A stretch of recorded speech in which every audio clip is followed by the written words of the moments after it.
આપણે મિલનભાઈ ખ્યાલ છે કેમ કોઈ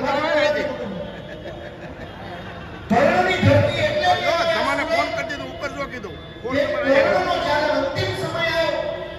ત્યારે એને ભગવાન શ્રી કૃષ્ણ પાસે એક વચન માંગ્યું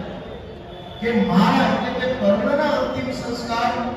એવી જગ્યાએ કરવા કે જે ધરતી ઉપર ક્યારેય કપટ ન થયું હોય, પાપ ન થયો હોય, અન્યાય ન થયો હોય, અનીતિ ન થઈ હોય, જે જમીન કુંવારી જમીન હોય એની ઉપર મારા અંતિમ સંસ્કાર કરજો એ વચન કૃષ્ણ પાસે કર્ણએ લીધું. અને આપણા ઈષ્ટદેવ ભગવાન છે કૃષ્ણએ એવી ધરતી તરીકે સુરતને પસંદ કર્યું કે સુરત એવી ધરતી છે જ્યાં કપટ નથી, પાપ નથી, અનીતિ નથી, અન્યાય નથી. એટલે કર્ણના અંતિમ સંસ્કાર આ સુરત થયા. ભગવાન શ્રી કૃષ્ણએ પણ આ ધરતીને એવી ધરતી માની કે અહીંયા કપટ નહીં, પાપ નહીં, અનીતિ નહીં, દુરાચાર નહીં, એવી જમીન છે. પણ આ દુઃખ સાથે કેવું પડે કે આખા ગુજરાતમાં કપટ કરનારાઓ અહીંયા સુરતની અંદર રહેતા હોય. ગુજરાત આખાને લૂંટી લેનારા, ગુજરાતને બરબાદ કરનારા, ડ્રગ્સના દૂષણને ધકેલનારા કપટી માણસો સુરતની અંદર નેતા બની